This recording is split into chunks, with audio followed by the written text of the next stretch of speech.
Okay, good morning. And so this session, we don't have a translator, but so I will assume, I think 2 or 3 roles, for this morning session. One is to facilitate I don't want to say formal panel discussion, but it's more like a storytelling sessions. Okay,เป็น session ที่เล่าเรื่องนะครับ so it's more like a storytelling session, and then I will do the translation, the short translation, so that everybody can follow. But we have a speaker who will be making, their story in English, and so I would like to invite all the panelists, to come. Kun Chirada from the custom department, okay, and then we have Kun Rebecca Lyson-Lerwick. She's a chairwoman of Joy Foreign Chamber of Commerce in Thailand, and she's very unique because she's originally from Norway. She has been in Thailand for 30 years. A very, very successful business person, leading a global company in Thailand in regard to jewelry industry. Okay, เป็นอุตสาหกรรมอัญมณีเครื่องประดับ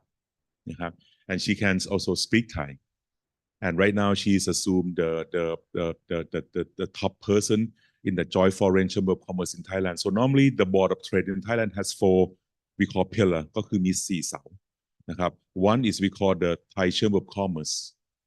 คือหอการค้าไทย secondly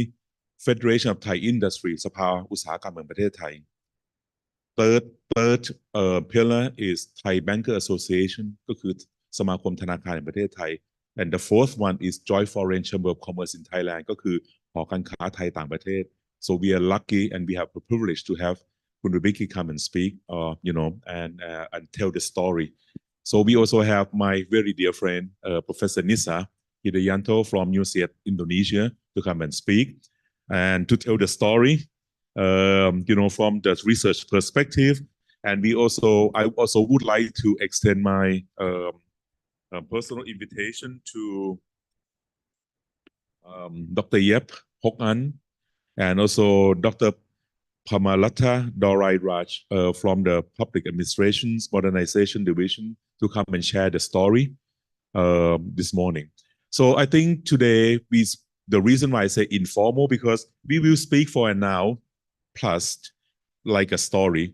and then OPDC would like to have a little bit more of the. Please come up as well, Dr. Raj. Yeah. OPDC would like to have all of us participants think about, listening to the pain point from the private sector, citizens, but we also need to look at the challenges or the pain point from the public sector. คือเราก็ทราบว่าเอกชนก็มี pain point เราเองก็มี pain point นะครับในฐานะภาครัฐใช่ไหมฮะ pain point ต่างๆ and then we kind of think of something that we can address it. Not doesn't have to be detailed solution, but how we want to address. Don't forget we have a success story, and I think this is probably one of the most impressive brochure, the contents I have ever seen. You see the story, you see the assistance, and I think within it there's a detailed solution. We don't have to go to that detailed solution. It's more like what we think we should do to address it. Okay. I would like you to think about the pain point, and sometimes the pain point also need to address, all different issues. In Thailand, we have Victory Monument, right? I mean, a few stations from here ก็คืออนุสาวรีย์ชัยสมรภูมิ Yeah, the Victory Monument represent the war that we engaged with France in 1941 to reclaim the land back that we lost to French Indochina. You cannot believe what I'm just about to tell you. This particular monument represents the national pride, right? So I asked BMA ก็คือกรุงเทพมหานคร who's responsible for cleaning and maintaining Victory Monument? Which district? เขตไหน I did not get the answer because no district is responsible for this Victory Monument because the Victory Monument happened to be in the middle between the 2 districts. อยู่ระหว่างเขตพญาไทเขตราชเทวีเลยไม่มีใครรับผิดชอบเลยครับ This is a sad story, and I asked him why nobody cleaned the important monument. we don't have jurisdiction to clean it ก็คือไม่มีอำนาจหน้าที่ที่จะทำความสะอาด so I think this is I don't know the pain point or something but I think this is the issues that there are many stories that I think our friends will tell this is more like a story sessions like I say I don't want this to be too formal and we also have the guest from Slovenia sitting Emma she's my intern ก็คือเป็นนักเรียนฝึก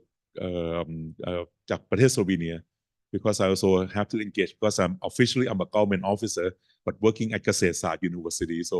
technically I'm still part of the university so we do a lot of international collaborations นะครับ so having said that I would like to start I think we all know the audience I mean and the panelists more like your story คุณวิเบกกี้ I will stand up because I want this to be a little bit informal and we all have microphone okay so คุณวิเบกกี้ when you hear from the business standpoint about the term one stop service what does it mean คือคำว่า one stop service นี่เอกชนเวลาฟังแล้วมันคืออะไร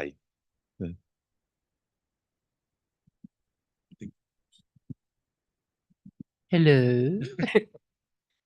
Would it be okay if I just say a little bit about JCCT before we start? เอาเลยครับได้เลยครับ Oh, okay. Good. So if you could take up my presentation. I thought it was more formal. Now it's informal, so now I'm relaxed.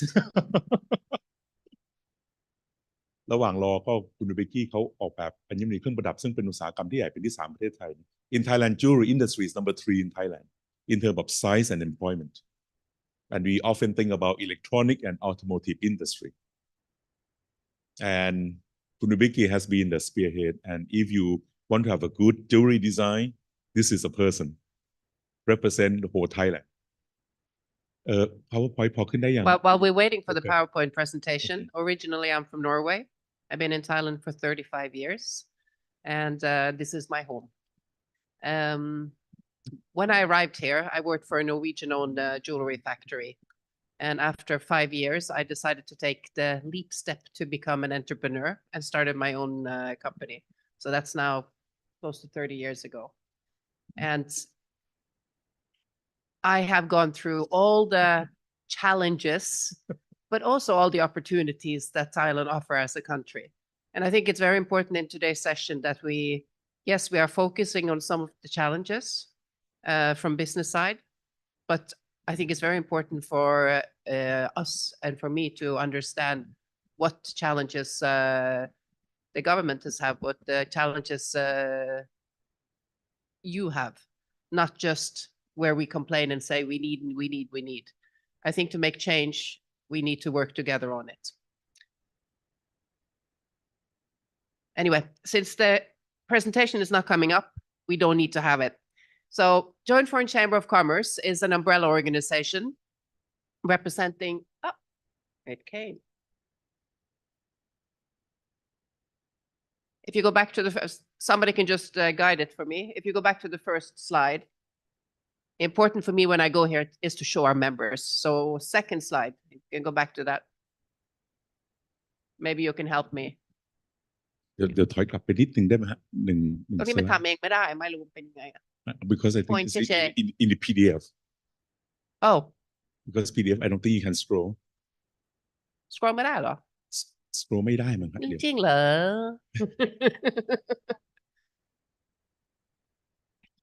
You know what? Let's just forget about the presentation. So, Joint Foreign Chamber of Commerce is an umbrella organization representing 36 chambers in Thailand. We have about 6-7 chambers that are not part of our organization, but we collaborate in areas of ease of doing business, ease of investment. Our key mission is to be there for the business community and be the voice of the business community in Thailand. And areas that we work on is to collaborate with the government. I don't know how to do it, so just forget. If you go to the next slide, so we can leave it on the members, because that's the important part. Yeah. Nini. Okay, let's leave it there. So areas that we focus on as an organization is ease of investment, ease of doing business. And in today's session, we will cover some of those areas. We have 6 committees that work on sustainability, on education. Our chair is right in front of me. He's taking pictures now. So I'm very lucky to have the chairman of the Education and Skill Committee running this session. And we work also on areas of digital, which is very important, tourism, which is important to Thailand, and which committee? International trade. So again, focus is to be there for our members. And we do that through the committee work, but we also do it through constructive feedback on policies and where we see that there's a need of change. ก็หอการค้าไทยต่างประเทศก็จะมีหอการค้าจากหลักๆก็เป็นยุโรปเอเชียนะครับก็คือประเทศที่ไม่ได้พูดภาษาอังกฤษพูดภาษาอังกฤษนี่เขาแยกออกไปอีกเอกเทศหนึ่งแต่ว่าไม่ได้อยู่ภายใต้กรอบของเรียกว่า Board of Trade นะฮะเราก็จะเห็นเลยว่ามีประเทศในกลุ่ม BRIC ก็มี Brazilian Chamber แล้วก็มีส่วนใหญ่ในยุโรปก็มีหมดส่วนในเอเชียหลักก็มีจีนญี่ปุ่นเกาหลีนะครับอินเดียอินโดนีเซียนะครับซึ่งเป็นประเทศหลักๆนะฮะสิงคโปร์มาเลเซีย so I think the JFCT consists of chamber mainly from the Europeans and also Asian regions the Korean Japanese Chinese is a huge one in fact the Chinese chamber is before the Thai Chamber of Commerce หอการค้าไทยจีนนี่ in size, yes. มาก่อนหอการค้าไทยนะครับ yes, and then if I could just focus area, because I think it sets a little bit of the area. If you understand the areas that we focus on, it's related a lot to what we will talk about today, is digital government with a single sign-on. This is something we really work for, because I know that you cover digital in custom, and I think digital, if we have a digital government, then it will solve a lot of the challenges that we have today. Logistic and custom, everybody is facing the SDG goals now, or ESG to implement it, all the challenges involved with that. The rule of law, transparency is important. Fast track regulatory reform. We had the Guillotine Project. We were inspired in 2016 on the Guillotine Project. We will talk on that later. Foreign Business Act, Work Permit and Visa, which is the biggest pain points and my focus today. And access to finance, education, skilled labor, areas that we work strongly on, and how to be there for not only our big members, but also the SME. ก็หลักๆของการค้าไทยต่างประเทศก็อย่างที่ทุกท่านเห็นนะฮะว่าเรารับผิดชอบในหลายๆส่วนนะครับมีตั้งแต่การค้าขายการลงทุนนะครับเรื่องของรายแต่สิ่งที่เราจะกังวลมากๆเนี่ยก็จะเป็นในเรื่องที่เกี่ยวข้องกับแรงงานนะฮะเพราะว่าบริษัทเนี่ยก็ต้องมีแรงงานโดยเฉพาะยิ่งตอนนี้ SME มีปัญหามากๆ SME ที่เป็นต่างประเทศนะครับไม่ใช่บริษัทใหญ่นะครับแล้วก็จะมีในเรื่องของการลงทุนนะครับก็ที่ผ่านมาเนี่ยดิจิทัล government เนี่ยสิ่งที่เราได้เห็นก็คือเรื่องของไลเซนส์ที่เป็นอิเล็กทรอนิกส์นะครับลักษณะนี้ก็คือสิ่งที่ทางนักธุรกิจเนี่ยถือว่าเวลาพูดถึง one stop service ประสบความหมาย one stop service ก็คือมันง่ายนะครับโอเค To answer your question now, and maybe do you want to repeat your question or just when you say one stop service, what does it mean? Yeah, so one stop service. I think we have to separate if the one stop service is public sector or if it is the private sector, because they operate differently. And the perception that we have, in the initial impression is, why do we have to go in person? Why can't we do this online? As businesses, efficiency is important. So this is one of our first impressions. We have skepticism sometimes. Are we going to meet the right people? Or are we just going to deliver documents and then wait for an answer? So these are things that I think if we had a online and digital platform on this, then it would ease a lot of problems or the challenges that we have as business. So as far as possible, expectations, as far as possible, an online fully digitalized process is our dream that we hope to have in the future. Improved efficiency. Very often you go to an agency and you sit there for hours and hours to wait, especially on work permit and visa. Your HR will have to spend minimum 2 to 3 to maybe 4 days out of the office just for one work permit or one visa. And this is not efficient.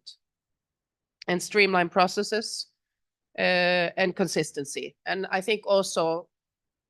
another thing that we expect is to be able to follow the process. So if it takes time, it doesn't matter. But if you say 2 months is what you're going to do when you, for example, get a license,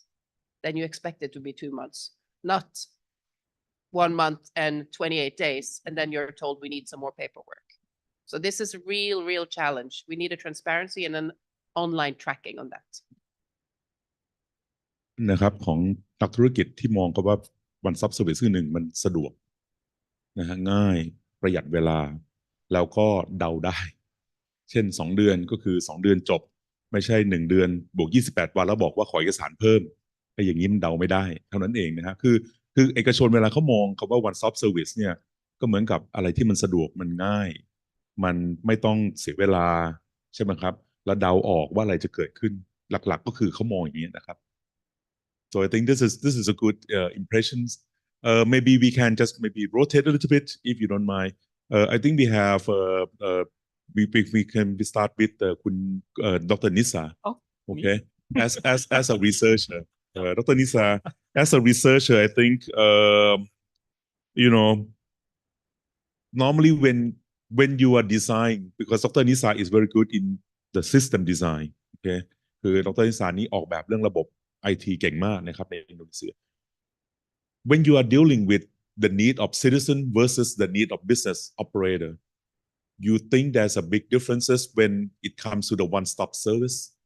the need of citizen and the need of business operator. Is that a huge differences that the government agency have to cater to two customer groups, or it can be in one group? Okay, thank you, Prof. Mongkiti. Good morning, everyone. Yeah, thank you for the question. Yes, I'm actually will talk from IT perspective. Yeah, in our domain, actually, everything start from requirement, and the requirement from citizen or requirement for business operators. And as yeah, you know that everything right now is going digital. So, however, when you design software or application, actually, you need to consider, you need to listen the voice from your user or customers. So that's why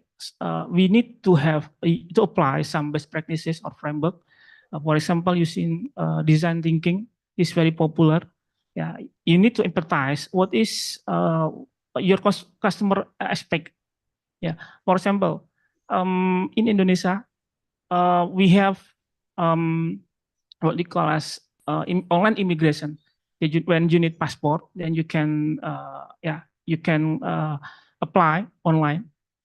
But the problem is we have to work with integrity. Why? For example, my nephew, she tried to apply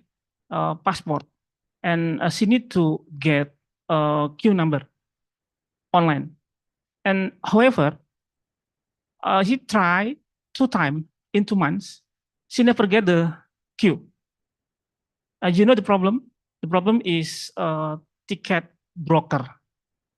Even though we already use IT system, but sometimes we have some risk that we have to mitigate. And then when I ask my colleague in my campus, because I know that her husband is one of migration officer that helped me to get a queue from my nephew, and he said that it's okay. And then finally, my nephew get the queue number. So this is one of a challenge that actually you have to listen. What is the problem faced by your customer, by user, and somehow with different characteristic of the users, we need to listen to them. For example, when you work with people that very old and people Z generation or millennial generation, they have very different characteristic. Somehow, if we for old people that we can ask laggard is usually they tend to not to change compared to Z generation or millennial generation that they tend to very more innovative. So when you get a new system, a new application, they will use it. Yeah, but if you try to create a new application for those very old people, usually tend to resist. Yeah, I don't want to use it because I already very happy with the old system. So just you have to consider when you create a software, it's just not about the functionality, but also we need to consider all of aspect around the software itself, user aspect, human behavior. This is very important so that they can accept the software. Okay, so this is my key point in when designing a service. Then I think more of them is going online. I think you need to consider human aspect of the behavior. ก็คุณนิสาบอกว่าเวลาออกแบบจริงๆถึงแม้เขาเป็นอาจารย์สอนภาควิชาคอมพิวเตอร์ไซน์นะครับแต่เวลาออกแบบระบบพวกนี้นี่ต้องมี soft skill ก็คือ human behavior พฤติกรรมของคนใช่ไหมฮะซึ่งมีความหลากหลายถ้าเราไม่เข้าใจตรงนั้นเนี่ยการที่เราจะเข้าไปออกแบบมันจะลำบากเพราะว่าซอฟต์แวร์มันเปลี่ยนตลอดเวลานะครับแต่ว่าพฤติกรรมของผู้ใช้เนี่ยถ้าเราไม่เข้าใจแล้วเราไม่ได้สื่อสารเนี่ยมันจะทำให้สิ่งที่เราออกแบบมามันไม่มีคนใช้นะครับแล้วก็ถ้าเกิดจะใช้จริงๆก็ต้องมีรัดคิวฮะระบบรัดคิวที่เหมือนกับต้องขอให้ญาติมาติดต่ออะไรอย่างเงี้ยนะครับซึ่งผมว่าอันนี้เป็นประเด็นที่สำคัญคือเวลาที่เราออกแบบพวกนี้เนี่ยความแตกต่างไม่มีอย่างที่เขาบอกแต่ว่าสิ่งที่เขาอยากจะแนะนำก็คือต้องเข้าใจพฤติกรรมของผู้ใช้นะครับแล้วบางครั้งหน่วยงานภาครัฐเนี่ยเราไปจ้างผู้รับเหมาในการออกแบบระบบแล้วบางครั้งพอเขาไม่เข้าใจเนี่ยก็จะเหนื่อยก็เอาง่ายๆหมอพร้อมครับเป็นตัวอย่างที่ดีเคยถามว่าทำไมเราต้องไปกรอกตัวเลขหลังบัตรประชาชนเพื่อรับวัคซีนทั้งที่เราไม่ไปกู้เงินจากธนาคารทำไมต้องกรอกนะฮะ So I think we just mentioned that you have to understand about the human behavior. You have to understand about not giving the contract design to the company because sometimes they don't know about your users. So I think this is something that is very very critical. So we're going to come back to the คุณจิรดา from the custom department นะครับคุณจิรดา I think that our custom department in Thailand คือกรมศุลกากร in Thailand has been very well known to engage very well with customer นะก็คือกรมศุลกากรเนี่ยต้องยอมรับว่าจาก Professor นิสาคือเชื่อมโยงกับลูกค้านะฮะหรือกลุ่มเป้าหมายของเราเนี่ยผมว่ากรมศุลกากรก็ถือเป็นกรมชั้นนำอันหนึ่งเพราะว่าเราต้องให้บริการตลอดเวลาอยู่แล้วใช่ไหมครับมีเคล็ดลับหรือมีอะไรที่กรมศุลกากรได้ทำและอยากจะแชร์ให้กับเพื่อนๆ so I think the custom department in Thailand has been very well known in very responsive and flexible because again it's a front line of international trade right the backlog in logistics the backlog in the flow of goods I think the custom department played a very important role in trying to reduce the backlog or the bottleneck. So the question I asked Kun Chirada is that what exactly the Thai custom department has done very well in terms of engaging with business operator or engaging with companies or even people to make sure that we receive the voice that we can help with the design ก็คือฟังเสียงลูกค้ายังไงมีแนวทางยังไงที่อยากจะแชร์and then I will translate in English as well คุณจิรดาasked to speak in Thai โอเคครับขอพูดภาษาไทยนะคะได้เลยครับคือในนามของศูนย์ละกากรอันนี้จะเป็นซิงเกิลวินโดว์ในส่วนของภาครัฐถูกไหมคะศูนย์ละกากรจะเป็นลีดในการทำในเรื่องของซิงเกิลวินโดว์ที่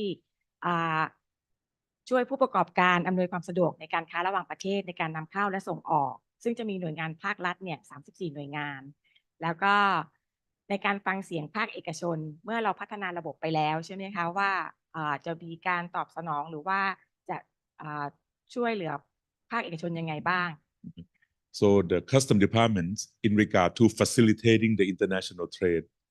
Thai business have to do with 34 agencies okay not one but 34 agencies so this is keep this in mind โอเคครับต่อเมื่อกี้อธิบายว่าตั้ง34หน่วยงานค่ะ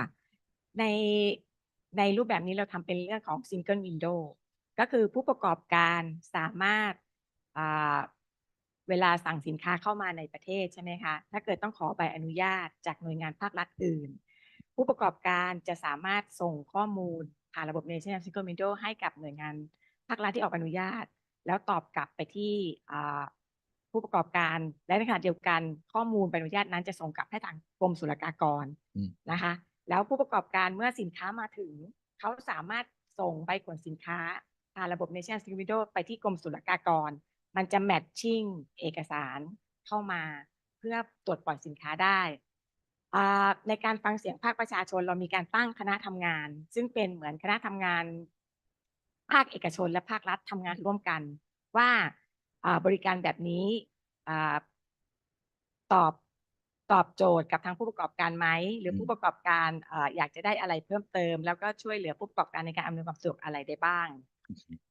Okay, so for in Thailand, the custom department, don't forget that, if I need to import some hazardous chemical materials, right? I cannot just bring it to the Thailand port directly. I have to have some permission from the responsible public agency in charge of making sure that this hazardous material can be controlled and can be traced. And then we try to provide the convenience, for that service. And in order to engage with the private operators or business operator,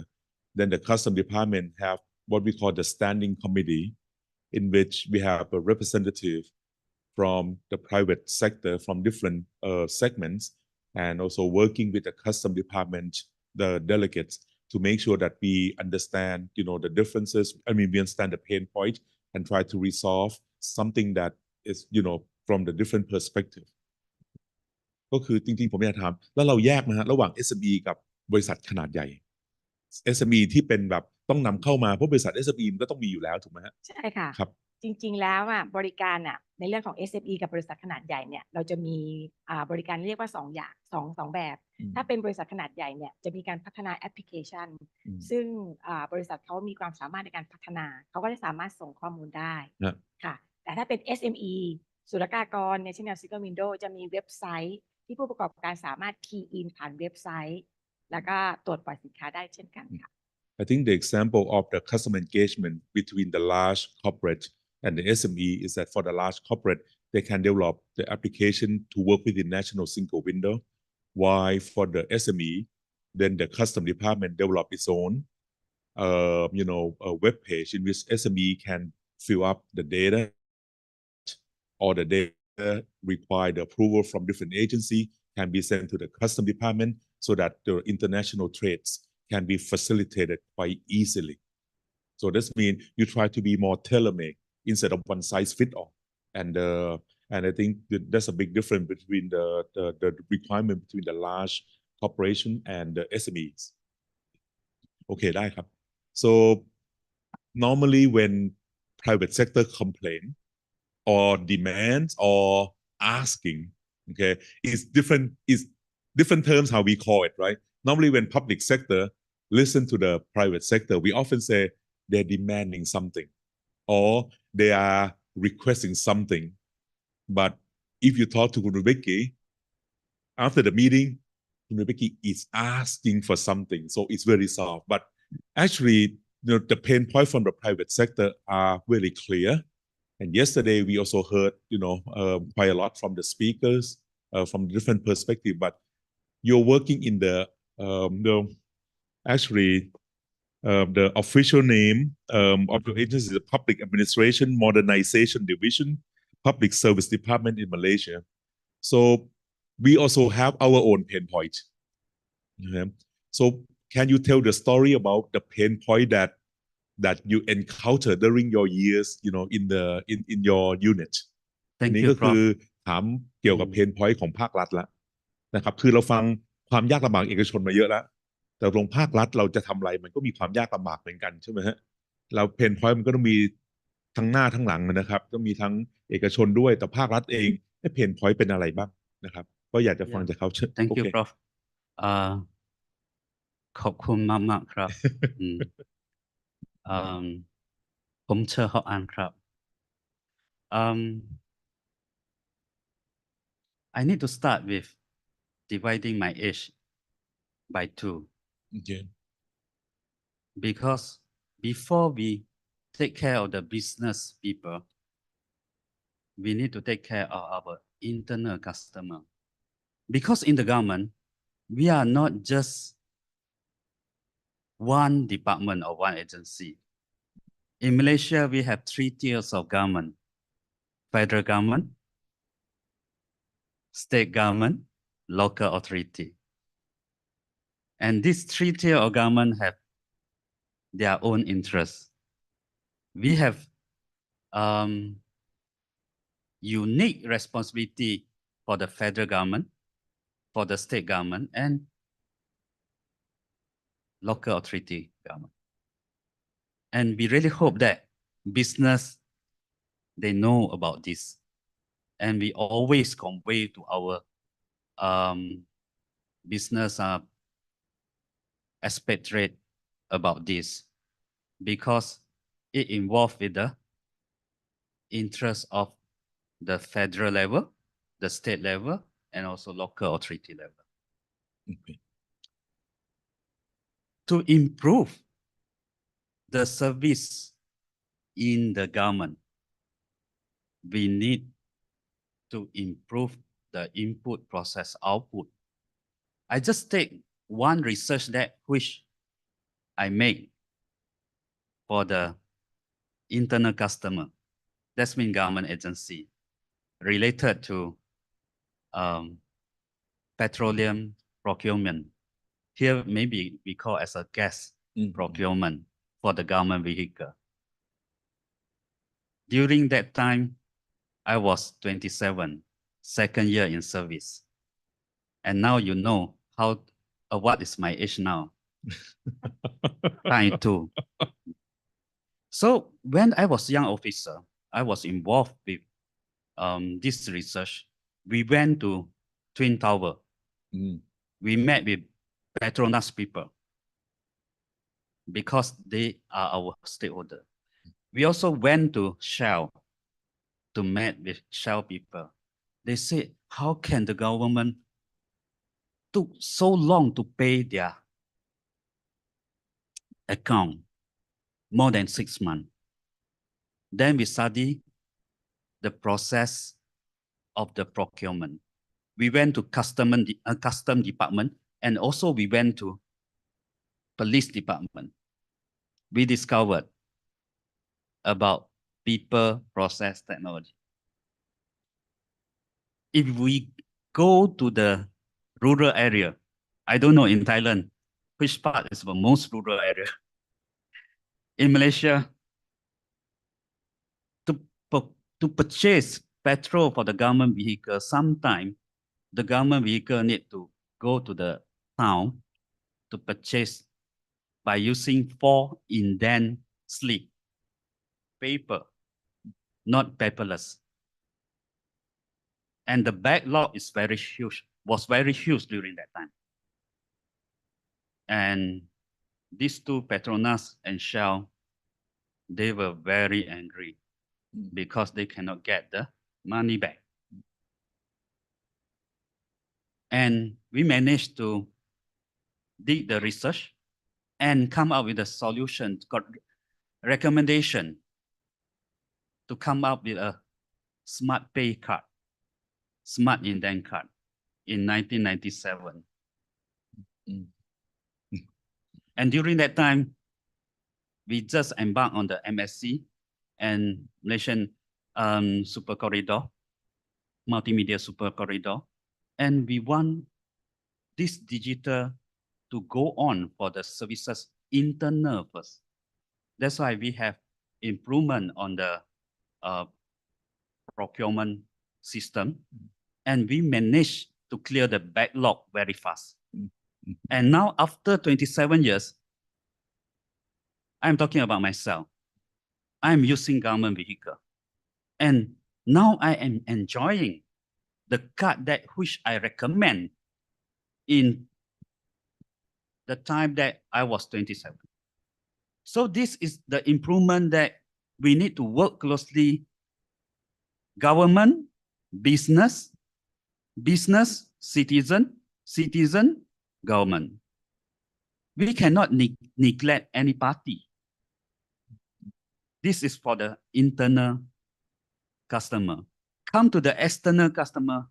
I would like to share about Malaysian experience about passport. Let me translate, if you don't mind. Let me Yes. translate. ก็จริงๆถ้าผมจะสรุปง่ายๆก็คือถ้าเราอยากจะปรับปรุงเลยนะครับหรือเพนพอยต์ของหน่วยงานภาครัฐเนี่ยเมื่อกี้เขาพูดไปแล้วคีย์เวิร์ดคือคน นะ people 2 กระบวนการแล้วก็3 เทคโนโลยีนะครับผมว่าอันนี้เป็นเรื่องที่เราก็คงทราบกันอยู่นะฮะว่าคนกระบวนการและเทคโนโลยีซึ่งเราก็เห็นแล้วบางครั้งคนก็มีความสำคัญแต่ว่าถ้ากระบวนการไม่เปลี่ยนเอาเทคโนโลยีมาใส่มันยิ่งทำให้ปวดหัวมหาวิทยาลัยเกษตรศาสตร์ยกตัวอย่างนะครับบัญชียังปิดไม่ได้เลยนะครับเพราะว่าคนกระบวนการเหมือนเดิมเราเอาเทคโนโลยี ERP มาใส่ยังปิดบัญชีไม่ได้นะครับ just talk about the university where I'm working people process and technology we have the same people here so we have not been able to close the financial accounting or at least we have not been certified for I know 5-6 years already but we still operate as a public agency as a public university my point is that people process and technology they are critical part ก็คืออันนี้เป็นจุดที่ผมว่าเราจำเป็นต้องมองมากๆนะครับว่ามันไปด้วยกันได้หรือเปล่าแล้วตัวอย่างเขาก็คือจริงๆแล้วเอาเทคโนโลยีมาลดกระบวนการเดี๋ยวคนก็ปรับได้ก็คือการที่ใช้สมาร์ทคาร์ดในการจ่ายเงินเวลาที่เราใช้รถหลวงไปทำงานราชการนะครับบางครั้งเราต้องมีการเติมน้ำมันใช่ไหมฮะแล้วตอนนี้มันก็จะมีปัญหาเรื่องบินทำไมเบิกกันเยอะมากอย่างผมเองก็มีปัญหาเวลาที่ผมใช้รถตู้ไปไหนก็ตามของเขาก็ใช้สมาร์ทคาร์ดเพราะบัญชีมันตัดได้แล้วมันก็รู้เทรสได้หมดว่ามันไปหน่วยงานไหนใช้ไม่ใช้นะครับก็อันนี้ผมว่ามันก็เป็นสิ่งที่เขาอยากจะแชร์โอเค I just summarize Thank you for the translation, Prof. I can understand. Okay, now I try to make it really informal. How many of us having driving license? Can you show your driving license? Can you show your driving license? มี driving license ไหม How young is your photo? Look at the photo, look at the license. ดูใบขับขี่นะครับดู Yes. หน้าตาของเรา Pilang from Vietnam. How about your driving license? Okay. We have the challenge with this driving license. And citizens always complain. Kenapa lambat? Why late for them to renew the driving license? What we need to do is just to digitalize. And recently, we don't need to have a physical driving license. We don't need to have physical road tag. All in the phone by using my JPJ app. And we can pay our license through that app. This is the part that we need to know. The pain point of the citizen, rakyat. They are angry with us because what they want, we cannot fulfill. If we cannot fulfill their need, why we are in the government? We tangan, we need to tambun. Am I right? Can someone translate to others there? Because when I first been appointed and my mom and dad were very happy that time. My mom and dad make the pulut kuning in Thai, how should we call? Sticky rice, yellow sticky rice, Okay. because for local Siamese culture, that is the appreciation to the relative and God. So I said to myself, I need to serve the citizen and nation. That's why my Tamngan actually is Tambun, because I believe that we need to change our mindset from Tangan, not just Tamngan, to get the Ngan. We need to believe that part of our income is for others, not for us. When we do these services to the public, we need to make sure E to E is happening, end to end happening. That is what happened to the driving license. Nobody is grumble now because they don't need to queue in the counter, in the JPJ office counter, because they can do it online, 24 hours. And now, if let's say my daughter Actually, my daughter is driving my car. So actually that car is still registered under my name. That app can transfer my road tag to her handphone. So she won't have any difficulty when the enforcement officer stop her, because she can show the road tag to the police or JPJ officer. This is the part that when citizens are touching, they will support us and they will pray to us. Let this government officer continue serving the public, serving the business, serving the nation, and make that Tambun is part of our life. Thank you. ขอบคุณนะฮะก็จริงๆเพนพอยต์ของภาครัฐเนี่ยถ้าจะมองจริงๆก็คือการใช้เทคโนโลยีนะฮะที่เล่ามาแล้วก็เกี่ยวกับกิจกรรมต่างๆเพราะมันก็จะมีกฎระเบียบอย่างที่ผมเล่าเรื่องนุสรีชัยสมรภูมิเนี่ยแต่ส่วนหนึ่งที่เขาพยายามจะมองคือถ้าเรามองว่าการทำงานก็เป็นส่วนหนึ่งของการให้นะครับผมว่าการให้เนี่ยเป็นสำคัญคือสังคมบ้านเราเป็นสังคมที่ตอนนี้มันติดลบนะครับคำว่าติดลบไม่ใช่ติดลบเงินนะติดลบเพราะว่าเรามีคนเอาจากสังคมมากคนให้กับสังคมนะฮะสังคมก็เลยติดลบใช่ไหมครับสิ่งที่เรามองก็คือจริงๆแล้วเพนพอยต์เนี่ยหลักๆถ้าเราอยากจะเอาชนะมันได้ก็คืออย่าไปมองเรื่องกฎระเบียบมองกลับมามองว่าแล้วเราได้พยายามจะให้อะไรบ้างนะครับอย่างที่ทางดร.ยับบอกแล้วก็เมื่อกี้กำลังพูดกันถึงเรื่องของใบขับขี่นะฮะผมก็ไม่รู้ผมไปทำงานให้กับกระทรวงดิจิทัลเนี่ยเขาให้ผมโหลดไทยไอดีผมยังไม่รู้เอามาใช้ทำอะไรไม่รู้โหลดกันยังไงไทยไอดีผมก็ถามว่าเอามาใช้อะไรเขาบอกว่าเอามาใช้เวลาเบิกจ่ายค่าเบี้ยประชุมผมบอกแล้วมีอะไร มีประโยชน์อะไรอีกบ้างไหมผมบอกเขาบอกว่าเดี๋ยวอาจารย์ค่อยใช้เองผมก็ยังไม่รู้เนี่ยผมก็โหลดไทยไอดีก็ยังงงๆอยู่นะครับเพลินตอนนั้นไปดูเขาตรวจงานแล้วเขาบอกว่าให้โหลดไทยไอดีเพราะว่าจะไม่เอาเอกสารมาให้ผมเซ็นรับเบี้ยประชุมนะครับแต่ผมก็ยังไม่รู้จุดมุ่งหมายผมก็ยังไม่เคยเข้าไปใช้ไทยดีเลยนะใช้แค่ครั้งเดียวสำหรับค่าเบี้ยประชุมที่ไปเดินทางไปดูงานที่นครพนมต่างจังหวัด2-3 ครั้งนะครับแล้วก็ยังไม่เคยใช้อีกคือผมมองว่าถ้าเราให้เนี่ยก็คือให้ในสิ่งที่ผมว่าคนใช้นะครับแล้วก็เขาได้ใช้ประโยชน์เพราะกันนี้เป็นจุดที่มันเริ่มต้นWhat about your pain point, Dr. Raj? Any pain point like to share? Because I'm sure from the public sector perspective, we have many pain points, and I think that perspective that we have, that even though we have pain point, but if as long as we feel like we give more than we take, we high. I think this is a basic step to overcome that pain point. But what exactly were your pain points? Story? Thank you, Prof. I would like to add on whatever Dr. Yap has mentioned, because I was in a road transport department 10 years ago where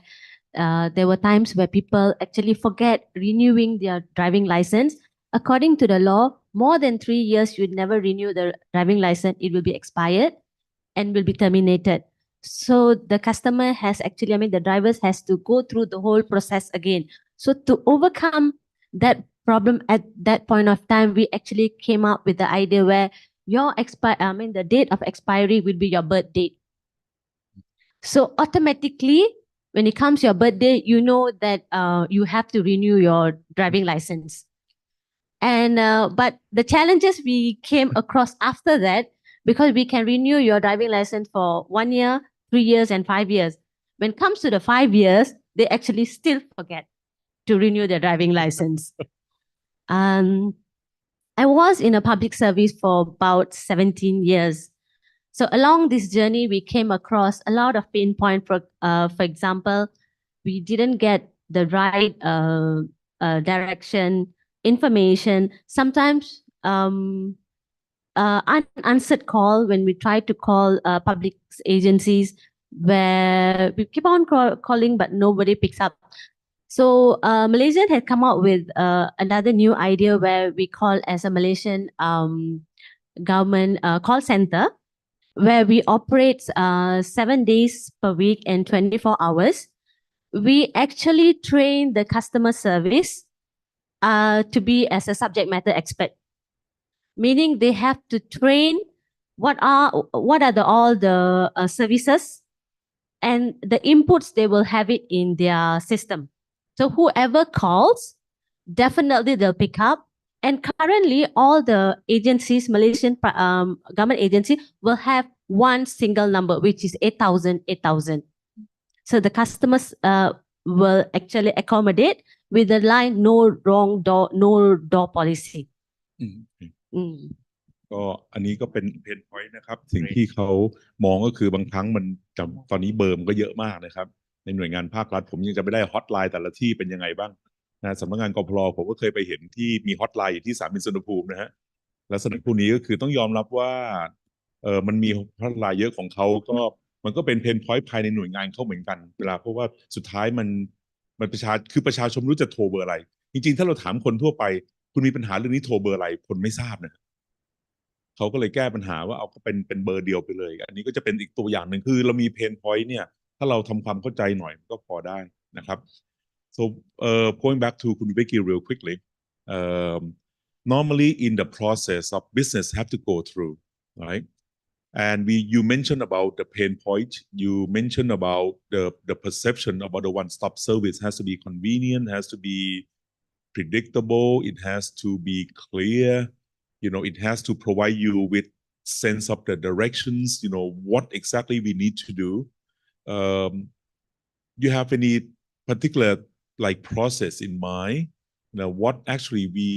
you tend to go through the most and right now we have a lot of new business coming into Thailand because I think Thailand we are at the point we call the revitalizations we've been stagnant we've been under stagnation for many years right and for example like EEC is supposed to revitalize the economy in Thailand because I happen to be part of the original the Eastern Seaboard committee back in 1989 actually started in 1980 and it's been 40 years so I think the curve is already finished in terms of the heavy industry and we have to go into the new industry so anything from the business standpoint like if we have to show you any like one process that you have to go through and then maybe a little bit more on the what experience people have poor or good or bad anything that you would like to share Is that you talk mainly related to investors now or yeah investor yeah so I think you want to show some slide on the investor? It's okay I have one slide that I would like to show the colorful one okay I will bet it. See he knows my presentation he knows the colorful one I think we need to split between two types of investors. We have the big multinationals and we have the SME. We need both. Our members, I would say 80% is SME. And if you look at the Thai economy, again, 80% of the Thai economy is SME. It's categorized on SME in Thailand.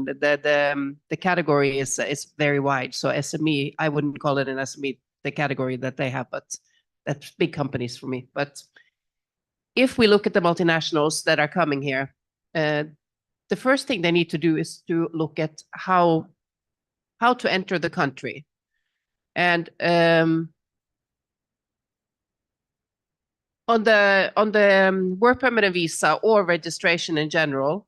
but this is mainly on work permit and visa, you have the multinationals who have the opportunity in Bangkok to go to the one-stop service. And then you have the SME who does not have the opportunity to go. They have to go to the Ministry of Labor and Immigration. Now, remember,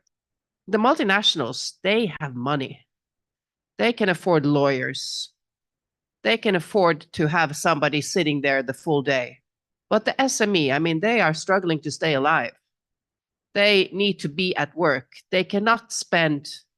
3-4 days. I mean, HR, they don't, a startup or an S in the SME, they don't have their own HR. They are, one-man show very often,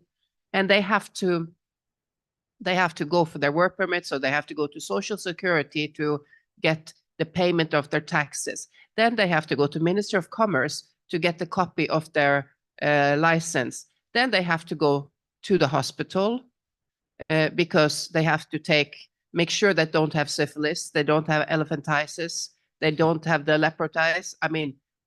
diseases that don't even exist anymore, but they still have to do it. And you have to have an X-ray. So There's a cost implied with all these areas. And the cost is not only to go there, the cost is lack of income because you're not at work that day. So when you look at a SME for one of them, because they're not aligned, either the work permit or the visa, they have to be out of the office between 4 to 5 days, just for one of them. That's a lot of money for somebody. Most of the time, as an SME, I'm being a little bit critical now, but most of the time, there is a list, a very clear list of documents that you have to provide. But unfortunately, more and more often now, they are asked for additional documents that are not on the list. That is not right. You know, there's a law on the license of Minister of Commerce as an example. The Minister of Commerce, the license should be, your company registration should be no longer stamped, 3 months. And then they say, oh no, we needed 6 months. So there's change most of the time on what is required. So for the SME, this is very difficult. Do you want to translate before I continue? คือจริงๆแล้วเนี่ยนะคำว่า one stop service ของภาคเอกชนคือนึกว่ามาถึงฟึบแล้วเรื่องมันจบโห one stop service คือมาถึงฟึบเรื่องจบแต่ว่าปัญหาใหม่มันเริ่มต่อ ถูกไหมก็ในที่ถ้าดูจากเนี้ยคือมานักลงทุนเนี่ยเพราะคุณวีเนี่ยมีนักลงทุนจากต่างประเทศเนี่ยเขาเชิญมาเยอะมากแล้วสุดท้ายไม่อยู่เมืองไทยไปเวียดนามไปอินโดนีเซียไปไหนต่อนะครับเพราะว่าพอมาถึงฟึบปรากฏว่าก็มันก็ได้เอกสารแล้วก็พอมาถึงในเรื่องของกระทรวงแรงงานเราก็ทราบว่าคนเป็นทรัพยากรที่สำคัญในเรื่องของการดำเนินการทางธุรกิจถูกไหมฮะจะโตจะเล็กแค่ไหนเนี่ยปรากฏว่าปัญหาที่ตามมาคือว่าแล้วมันก็จะมีในเรื่องของรายละเอียดอีกปลีกย่อยอย่าลืมว่าคนต้องไปเอ็กซเรย์นะครับถ้าเกิดมีใครจ้างแรงงานต่างด้าวที่บ้านต้องมีการไปโรงพยาบาลราชวิถีอะไรใช่ไหมอย่างบ้านผมเนี่ยต้องไปเอ็กซเรย์ปอดตรวจซิฟิลิสตรวจโรคเท้าช้างตรวจอะไรซึ่งเราไม่มีอยู่ในประเทศนี้แต่เราก็ต้องไปตรวจหลังจากนั้นเนี่ยเราค่อยออกบัตรได้ใช่ไหมฮะบริษัทใหญ่ๆนี่เขาทำได้มีปัญหาครับบริษัทเล็กๆนี่กำลังจะตายด้วยนี้เนี่ยประเทศไทยเนี่ยเรารู้ว่าอุตสาหกรรมยักษ์ใหญ่เขาไม่มาเมืองไทยเพราะเราไม่มีแรงงานให้เขาตอนนี้ปัญหาใหญ่ขาดแรงงานอุตสาหกรรมอัญมณีเครื่องประดับมาเมืองไทยไม่ได้เพราะไม่มีแรงงานให้เขานะครับปัญหาเมืองไทยตอนนี้คือไม่มีแรงงานด้วยนี้เนี่ยเราถึงต้องพยายามผมถึงพยายามเรสประเด็นตอนแรกเลยว่าเรามองลูกค้า one size fit all ไม่ได้เพราะอย่างน้อยอย่างนักธุรกิจก็ยังมี SME จนถึงบริษัทขนาดใหญ่แล้ว SME ก็แยกได้อีกเป็นสตาร์ทอัพก็มีคน 2-3 คนนะบางกฎหมายเช่นจ้างคนต่างชาติ1 คนจ้างคนไทย4 คนถ้าเป็นสตาร์ทอัพมันทำไม่ได้หรอกครับอย่างที่ต้องจ้างคนไทยมา4 คน1-4ลักษณะพวกนี้คือมันมีเพนพอยต์ของภาคเอกชนที่เข้ามา I don't even go into the depth of the ratio of 4 to 1. That's too much. We were going to keep it light. But I think this is a very, it's describing things well. The law has not changed since 1972. That's 50 years. So I think in 2016, we were very inspired by Korea, where they had what they called the guillotine project, and they cut on the laws. Regulatory reform is important, and I think the only way to solve it. So what has happened since 2016? Well, BOI have a lot of target sectors, and they are now inclusive also to the SME in some sectors, but not many. Digital is one side of them. Then you have the SME, or the medium in the SME. If you have a turnover of more than 30 million and you're lucky to be in Bangkok, or you are lucky to be in, I think it's Rayong where the other center is, then you can go to the one-stop service. I moved my company a year ago. I moved, not joking, 200 meters across from Bangkok to Samut Prakan. Now I no longer can go to the one-stop service. So I lost the opportunity. Now I have to go to Ministry of Labor and Immigration. Then the government have initiated some new, instead of changing the law, we now have a new opportunity, which is called LTR. That was launched 2 years ago, long-term resident. And yes, it's attractive. There's a lot of good opportunities there, but it's opportunities for the wealthy. It's not opportunities for the SME. Then you go on IEAT. which is the industrial estate, they also offer work permits and visas. But again, it's for the bigger industries. And in January, guess what? We have a new category in EEC, 5+5, similar to the LTR, where any companies that are in EEC, 12 target industries, can get very easily the work permit and the visa. Actually, there you can get the visa online, and the work permit, you can complete all the application, and you can then receive the work permit when you arrive. What I try to demonstrate here is the simple fact that did we make it easier for companies, or especially the SME, during this time? No, we did not make it easier for them. Did we solve anything? Is the ease of doing business any easier with this? It's actually more confusing, because if you're a company and you want to look at the investing in Thailand, I would say, so should I talk to BOI or should I go to EIIT or should I go to EEC? No, maybe I should look at the LTR. But if the LTR doesn't fit me, maybe I should go to EEC. People are confused. So one-stop service, I have advocated very strongly for BOI, IEAT, and EEC to have a one-stop service to guide investors what is best for me. I mean, don't get rid of what you have already initiated, but at least make it easy that if you want to invest, you know how to walk. หลักๆที่เราเห็นนะฮะคือประเทศไทยเราเรื่องของนวัตกรรมต่างๆเนี่ยก็เริ่มต้นในแต่ละหน่วยงานหรือแต่ในกระทรวงใช่ไหมครับแต่นึกถึงคนเดินถือกระเป๋ามาลงทุนเนี่ยมันไม่คือ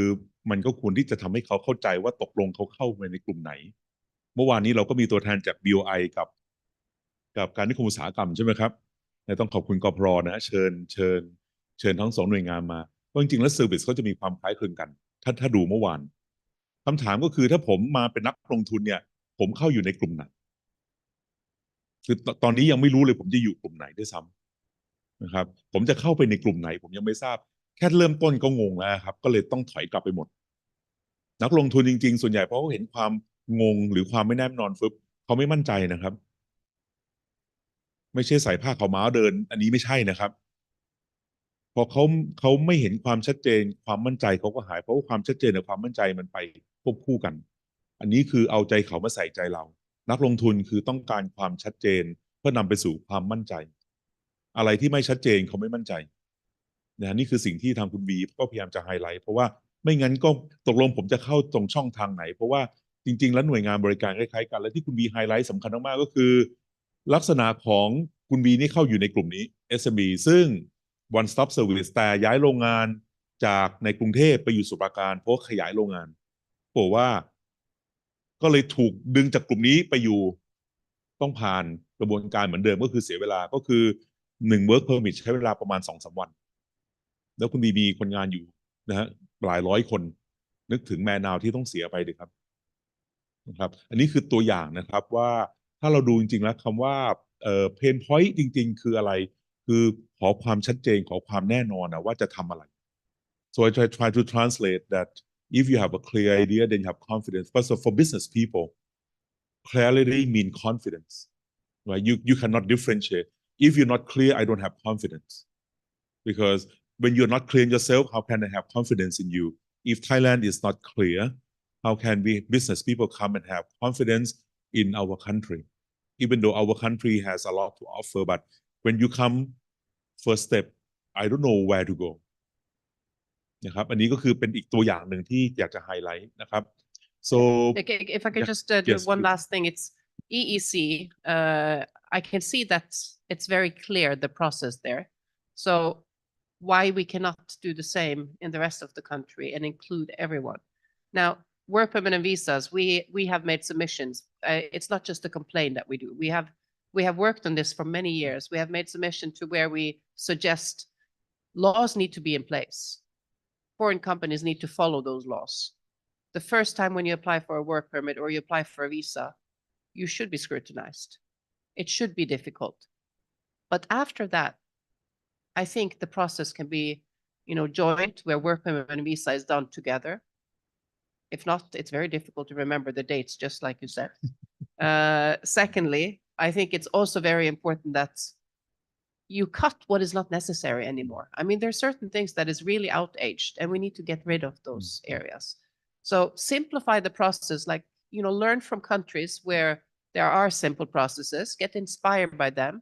adapt it to the Thai system or Thai culture. It's, one size doesn't fit all, but when you do that, I think we can go from what is today,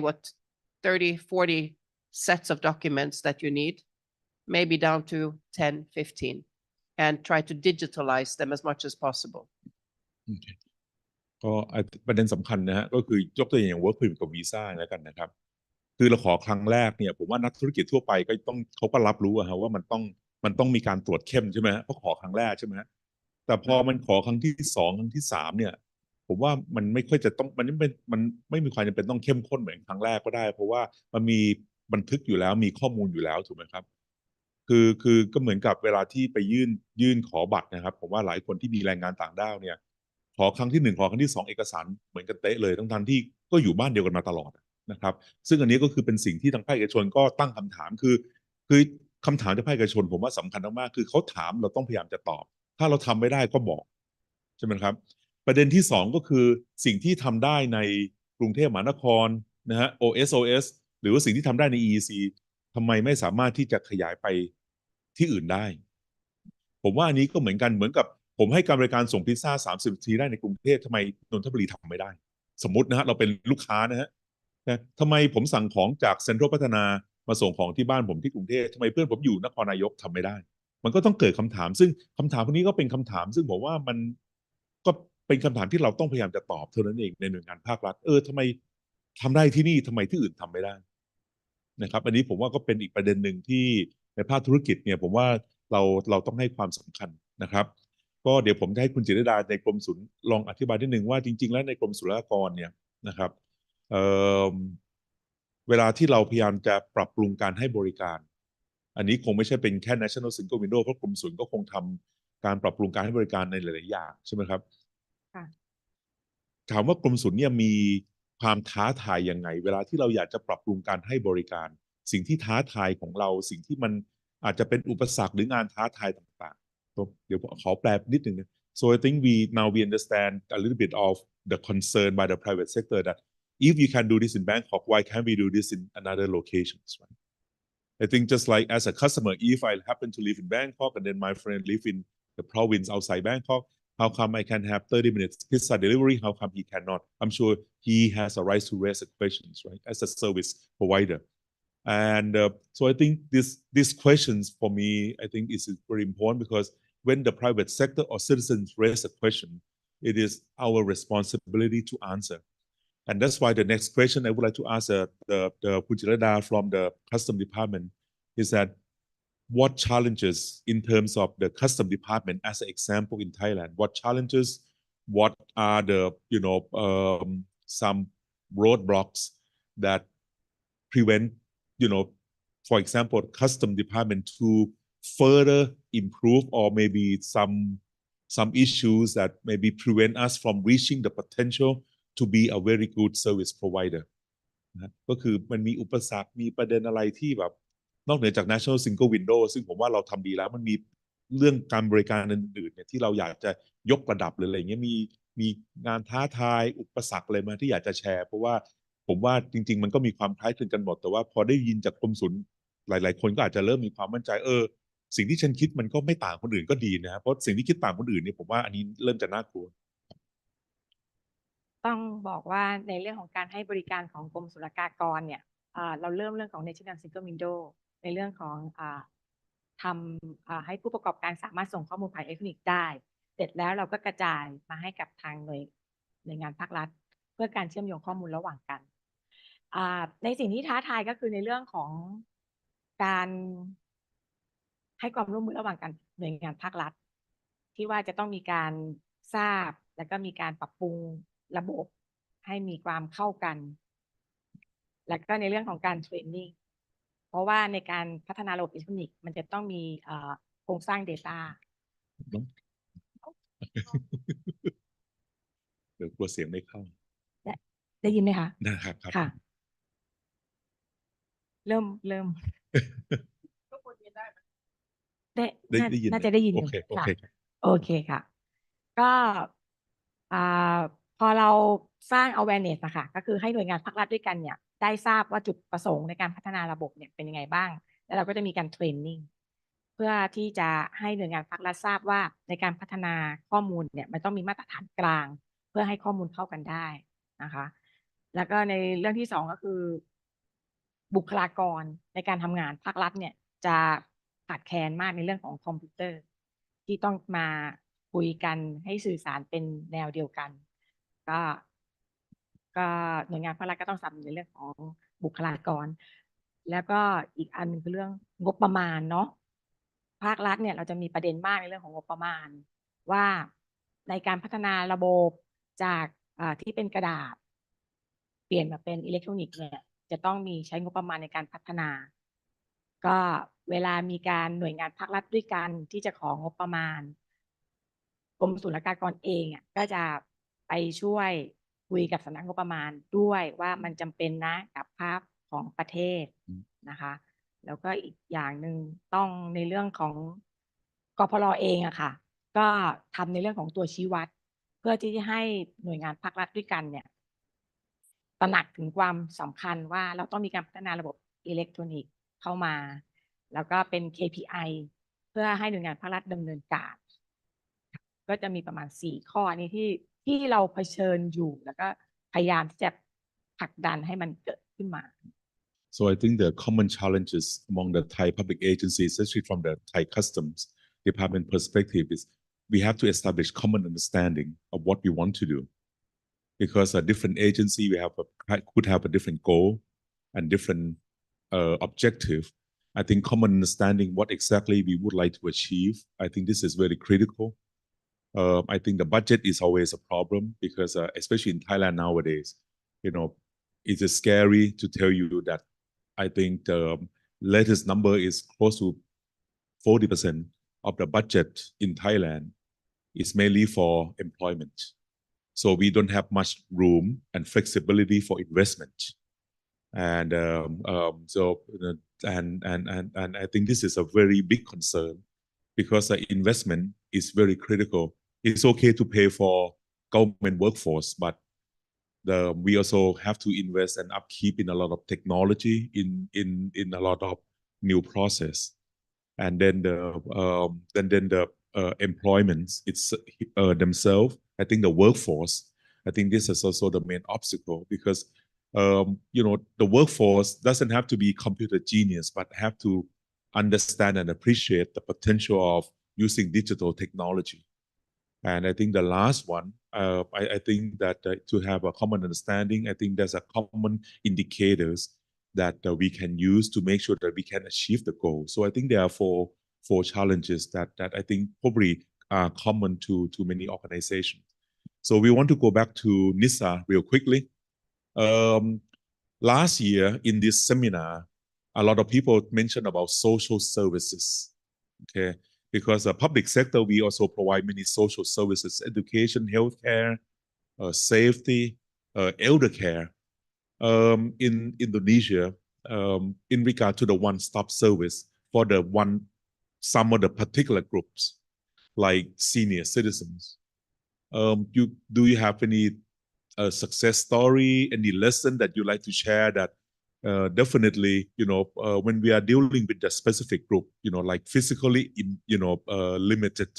group of people or mental, group of population, those things. Anything you like to share for for social service perspective, or any design of the system to accommodate the need of a specific group? This is a hard question because, my opinions, Indonesia is a lag behind when we talk about people with disability. But when we talk about one of the best service that I know is from Regency of Surabaya again that I mentioned yesterday. They have a feature that actually can be used to improve accessibility. They have they use technologies such, for example, text to speech. Yeah, you know, text to speech. Mhm. Yeah, text to speech, and they can also no, not the one. Is that No, another one. Next slide. เอ้ย Maybe. ขึ้นไปอีกสไลด์ได้ไหมครับ ขึ้นไปอีก so let me and then you tell me to stop all right Oh, okay. โทษทีครับ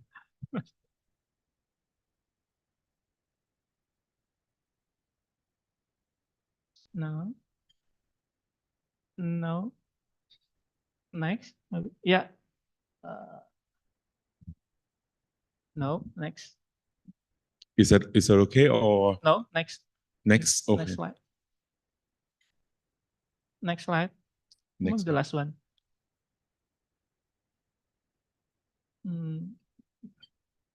Next slide.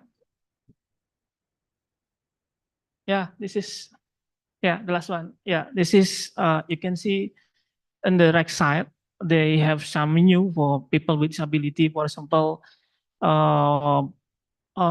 people with impairment visualization,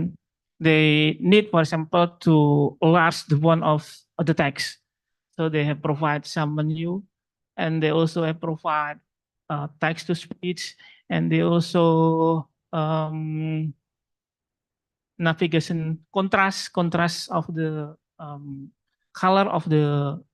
your screen. Yeah, so this is a kind of example of some issue that already taken care by Legacy of Surabaya regarding the access to the IT system. So I think this is very important, and many of IT designer actually do not care about this, but now became our concern in our government that physically and also IT system they have to consider people with disability. So this is one of the example of how they can help people with limitation like that to access IT system. So this is one example of the best as I know about service by Indonesian government to its citizen. โอเคครับก็ได้เห็นตัวอย่างของอินโดนีเซียนะครับว่าจริงๆแล้วเนี่ยเราไม่อยากให้กลุ่มใดกลุ่มหนึ่งเขาตามไม่ทันกับเพื่อนๆนะครับอินโดนีเซียอย่างของอันนี้ของท้องถิ่นที่เมืองสุราบายาก็เราได้เห็นฟีเจอร์ที่เกี่ยวข้องกับคนที่อาจจะมองไม่เห็นหรือว่ามีข้อจำกัดทางด้านร่างกายนะครับซึ่งมันก็บิวอินในฟีเจอร์พวกที่เราให้การบริการอยู่แล้วได้เพียงแต่บางครั้งเราอาจจะไม่ได้คำนึงถึงนะครับคือเมื่อปีที่แล้วเนี่ยทางสำนักงานกพรก็พยายามจะเน้นในเรื่องของคำว่า ESG ก็คือย่อมาจาก Environment Society แล้วก็ Governance นะครับซึ่งจริงๆแล้วเรื่องของ Governance เนี่ยความโปร่งใสต่างๆนะครับธรรมาภิบาลเนี่ยกพรก็ได้เน้นมานานนะครับในเรื่องของสิ่งแวดล้อมนะครับบทบาทของภาครัฐกับสิ่งแวดล้อมทำอะไรนะครับในเรื่องเพราะว่าจริงๆแล้วภาครัฐจริงๆก็มี pollution ออกมาเยอะนะครับไม่ใช่ไม่มีน้ำเสียออกมาจากตึกการทำงานของเราอะไรต่างๆแต่ว่าอันนึงก็คือในเรื่องของ society มันไม่ใช่เป็นหน้าที่ของภาคเอกชนอย่างเดียวแต่ว่าเป็นหน้าที่ของภาครัฐก็อันนี้เป็นตัวอย่างนะครับของสุราบายาก็ผมก็คิดว่าอันนี้ก็เป็นสิ่งที่เรามองข้ามไม่ได้เพราะว่าเราเลือกผู้ใช้บริการไม่ได้ใช่ไหมนะครับเราไม่เหมือนภาคเอกชนซึ่งถ้าเกิดคุณฐานะไม่ไหวก็คุณอาจจะไม่เป็นกลุ่มเป้าหมายเราแต่ว่าภาครัฐเราต้องให้การบริการกับคนทุกกลุ่มนะครับเราจะแยกแยะไม่ได้นะครับและนี่ก็คือสิ่งที่อาจจะเป็นตัวอย่างที่จะกระตุ้นนะครับให้ทุกท่านได้เห็นนะครับโอเค and when we design system, actually we also consider emerging technology such as AI. AI disrupt many process in our life. For example, chatbot, ChatGPT. Actually, it's quite powerful, to help conversational chatbot. You can replace human with ChatGPT, for example, as customer service, so they can be online 24 hours with cheap price, other than you have to pay people. So I think, you know that when technology is which is etc. now, IoT and also NFC. We also have augmented reality, AI. And I think this is quite powerful to enhance user experience and using the technologies. ก็จริงๆเวลาเรามาให้การบริการผมยกตัวอย่างนะของนิสาก็บอกแล้วว่าการให้การบริการที่ถามตอบนี้เราก็จะมีความพยายามที่จะทำให้ทุกๆกลุ่มเพราะว่าบางคนอาจจะเข้าไม่ได้บางคนทำงานกลับบ้านดึกเพราะว่าอาชีพเราปัจจุบันก็บางครั้งก็เลิกงานดึกๆใช่ไหมครับส่วนหนึ่งที่ผมจะยกตัวอย่างนิดนึงก็คือที่สภากาชาดไทยของเมืองไทยบ้านสว่างคณิเวศตัวนี้ก็เอาพวกของ augmented reality นี่มาช่วยทำให้คนสูงวัยเขาได้เห็นว่าสภาพบ้านเขาที่ตึกบ้านสว่างคณิเวศนะครับว่าเขาจะหน้าตาเป็นยังไงเพราะว่าไม่งั้นมันจะสื่อสารกันลำบากก็จะเอาเทคโนโลยีพวกนี้ฟีเจอร์ตัวนี้มาพยายามประยุกต์ใช้นะครับ I think for your experience again any like last word you want to tell the your colleagues here in regard to one-stop service like encouragement advice or anything that you would like to give? Thank you, Prof. Related to one-stop service in Malaysia, we can see most of the improvement effort focus on technology, and they neglect the manual process and also people. When the technology being used to come up with new processes, new way of doing things, when come to the UAT, user acceptance test, sometimes very sad because user cannot accept it because the design of the system mean for the design of the system without consult of the user, including the citizen. That's why I really hope that when we come out with a system, we need to focus balance among technology, process, and people. And the most important is people. If we look into Malaysia Inland Revenue Board income tax, I would like to share when they starting e-filing in 2002, they face huge challenges from the public. Why should they fill in online instead of the physical form? And I was one of them, refused to fill in online. Me too. Yeah. Gradually, they conduct customer engagement, customer sharing. They invite the taxpayer to the office, teach us how to fill in the form. And now, I need to thank them because for the 2023, if I already submit my tax report on 2nd of March. On 12th of March, I received the exit amount of my tax paying for the year of 2023. Because in Malaysia, government servant need to pay the tax every month. They deduct from our salary. Yeah. So my tax report, I have exit of about a few thousand. They return me on the 12th of March. That's why I can come here. โอเคนะครับก็ผมคิดว่า advice ของเขานี่นิดหนึ่งของดร.ก็คือว่าเวลาเราออกแบบอะไรก็ตามเนี่ยโอเคเราคิดว่าเทคโนโลยีมันนำหน้านี่ก็ถูกต้องแล้วแต่อย่ามองข้ามเรื่องคนนะครับผมว่าคนสำคัญมากๆเหมือนกับผมสอนที่คณะวิศวกรรมศาสตร์เนี่ยเราจะมีเนื้อหาเรียกว่าเป็น machine learning แต่ในเดียวกันเราก็มีเนื้อหาเรียกว่า human learning นะจริงๆผมก็สอนเรื่อง human learning นะครับคือสิ่งที่ผมอยากจะอธิบายก็คือว่าที่ดร.บอกว่าจริงๆแล้วเรามีเทคโนโลยีแต่เรามองข้ามคนไม่ได้แล้วก็คำถามที่ท่านอยากจะถามทุกท่านคือว่าเรา engage กับลูกค้าเราจริงๆมากน้อยแค่ไหน เอกชนเขาต้อง engage กับลูกค้าคุณวีนี่ engage ลูกค้าตลอดนะครับไม่มีลูกค้าไม่มีรายได้แต่ภาครัฐของเราบางครั้งเรา engage กับลูกค้าบ่อยแค่ไหนจนทั้งเราเข้าใจเขามากน้อยแค่ไหนนี่เป็นสิ่งท้าทายของภาครัฐเพราะว่าผมบอกเลยอย่างมหาวิทยาลัยเกษตรศาสตร์เองเราก็ไม่ได้ engage กับกลุ่มลูกค้าเรานะครับเพราะเราเป็นมหาลัยรัฐนะครับก็ยังไงคุณก็ต้องมาหรือว่าก็ไม่มีทางเลือกใช่ไหมครับแต่ว่าถ้าเราคิดอย่างเงี้ยผมว่ามันก็จะลำบากเพราะว่าผมว่าในระยะยาวภาครัฐ mentality หรือความคาดหวังของประชาชนก็เปลี่ยนไป I think this is an excellent suggestion on the engagement. Yes, Yeah. you're right, sir. I would like to share also because my first attachment in government, Mampu, I need to do ISO 9001. I would like to relate to the what Vicky experienced, different form, different after submit, then ask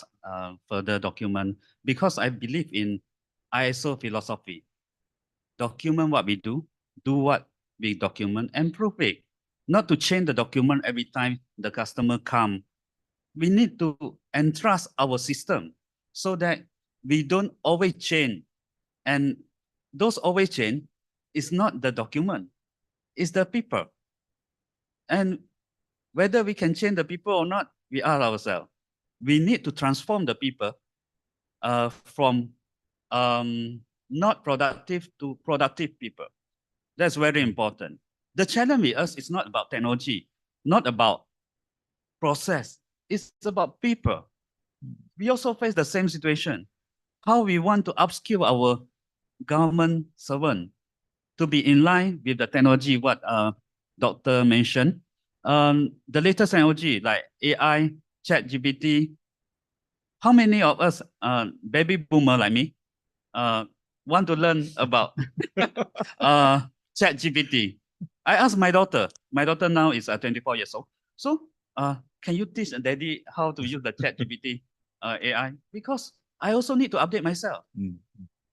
My philosophy for life is every day is a learning. Although, Prof, you have your doctorate, I have my doctorate. Doc also have doctorate. After doctorate, we're still learning. Yeah, okay. And after going back to Malaysia on tomorrow, on Sunday, I will have full day course with Penang people because I believe every day is a learning. And here I learn a lot from the panelists and also from Prof. And I thanks to all the participants here for full-hearted listening to us. Thank you very much. It's a Okay. great opportunity for Okay. Any advice? A few words on advice of on the audience, and maybe how we can be. Normally we talk about pain of customer, pain of the citizen, but very seldomly we talk about pain of the public servant itself. We public servant, we would like to actually help the citizen in whatsoever. For example, Malaysia came up with the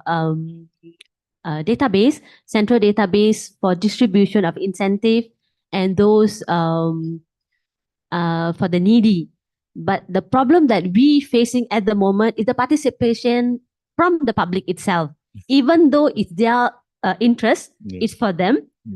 But then the feedback we are getting not so encouraging. So what government has decided to extend the deadline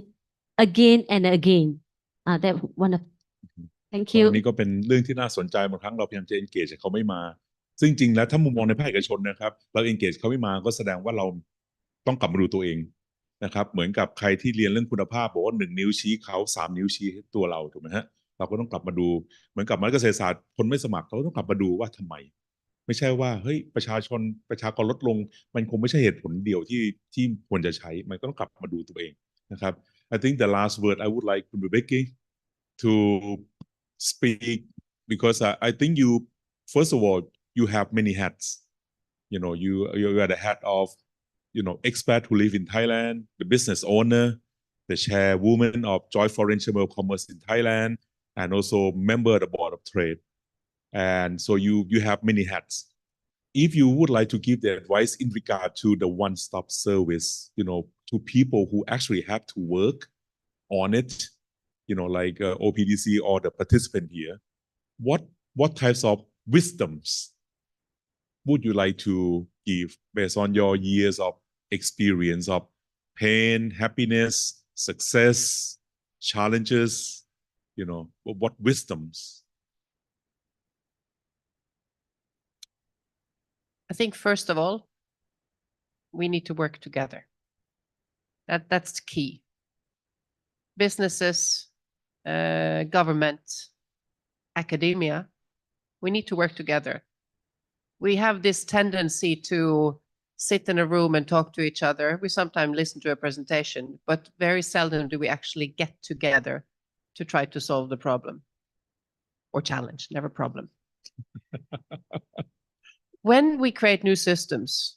I fully agree. The creating new systems, you can't have somebody sitting there, creating a system if they don't actually are the user afterwards.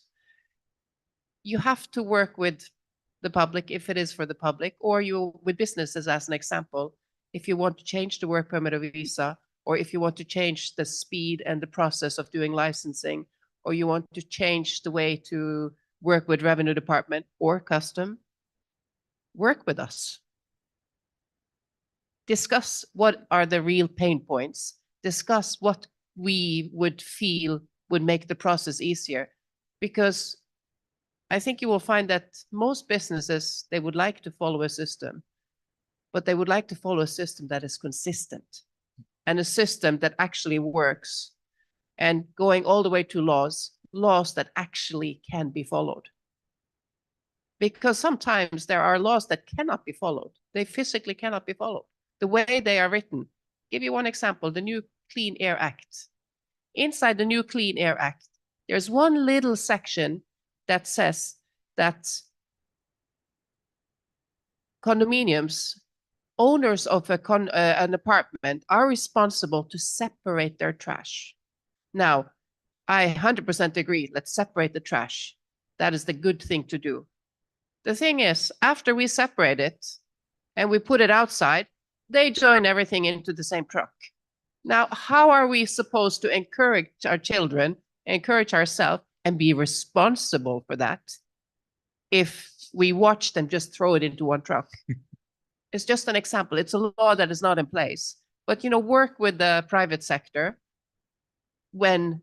the private sector is the one who will be the one who have to follow it and implement later on. That's my suggestion. ขอบคุณมากเลยนะครับ Thank you very much คือผมคิดว่าสิ่งที่คุณวิกกี้บอกเนี่ยในฐานะที่จริงเขาอยู่ในเมืองไทยมาบอกแล้ว30 กว่าปีประสบความสำเร็จใส่หลายหมวกมากนะครับเจอนายกหลายคนแล้วนะครับแล้วก็เจอรัฐมนตรีคือพูดง่ายว่าสิ่งที่เขาอยากจะบอกคือมันต้องทำงานร่วมกันคือการนั่งกับเป็นกรรมการร่วมกันก็เป็นจุดเริ่มต้นที่ดีมากที่ทางกรมศุลได้ทำนะฮะแต่การทำงานร่วมกันผมว่ามันเป็นอีกสเต็ปหนึ่งซึ่งจะทำงานร่วมกันเกินเลยกับกรรมการคือมันต้องไว้ใจกันนะครับและสิ่งที่สำคัญมากๆเนี่ยผมคิดว่าผมต้องขอชมสำนักงานกพร.ก็คือมีทั้งภาคเอกชนภาครัฐแล้วก็นักวิชาการนะครับก็คืออย่างดร.นิสาเป็นตัวอย่างนะครับหรือว่าเป็นคนกลางซึ่งเราจะได้เห็นในเรื่องของว่าเป็นซินเนอร์จีที่ทำให้เราได้รู้ว่าจริงๆถ้าเราจะทำอะไรก็ตามเนี่ยมันต้องมีความร่วมมือกันอย่างเห็นได้ชัดนะครับแล้วก็ผมว่ารูปแบบที่เราเห็นจากทางกรมศุลจนทั้งขยายมาถึงปัจจุบันในหลายที่เนี่ยเราก็เป็นจุดเริ่มต้นที่มันต้องมองนะครับและสุดท้ายก็คือ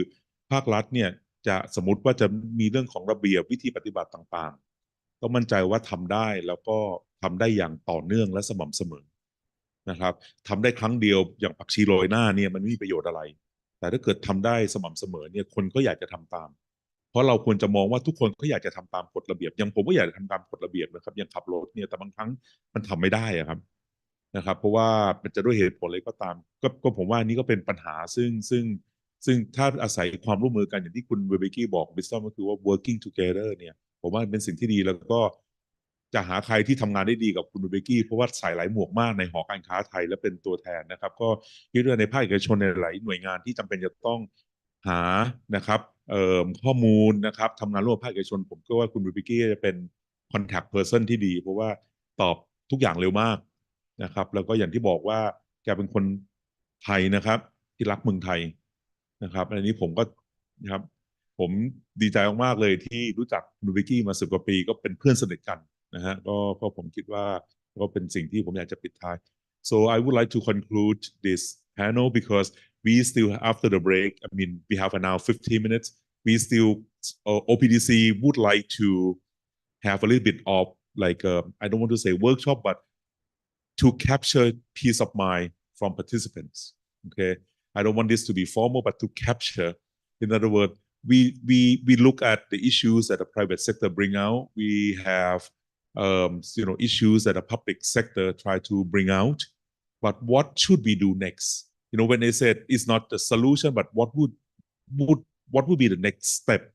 that we need to do in order to address the issue related to the one-stop service? We hear the concern, the pain point from the private sector. We hear the concern, the difficulty, the challenges from the public sector. Then we just try to think of the solutions, try to think about what we should do next นะครับอันนี้ก็จะเป็นสเต็ปต่อไปก่อนจะเข้าถึงการทำไม่ได้เวิร์กช็อปการที่มาคล้ายๆกับลองที่ว่าเราได้อยากจะปรับปรุงหรือเราอยากที่จะมีความคิดอะไรเนี่ยก็ต้องขอปรบมือให้กับทาง panel ทุกท่านก่อนนะครับก็ it's time to give the applause for the panelists an excellent one so มีคำถามไหมครับโทษทีมีคำถามไหมครับ I'm sorry it's my fault yeah. มีคำถามไหมครับ anybody at all like to ask the questions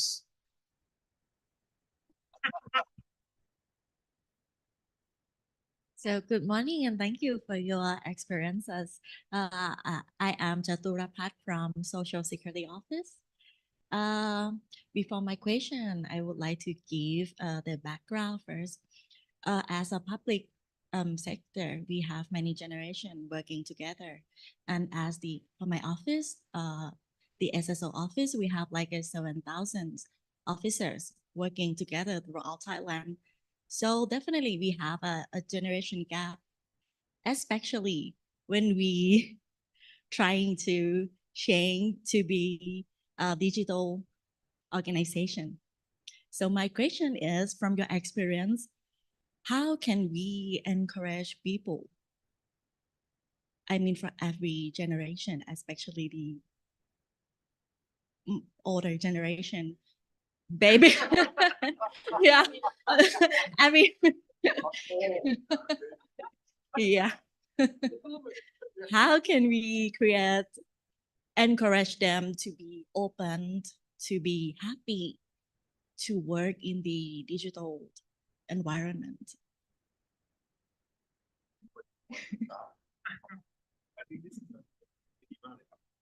Yeah. I think we have a different generation. So how do you engage? I'm going to be retired in 5 years. So, so I'm that generation. Interesting question. Very interesting question. Yeah, working in progress, you see. So now we are working in progress. That's a chat GPT. Okay.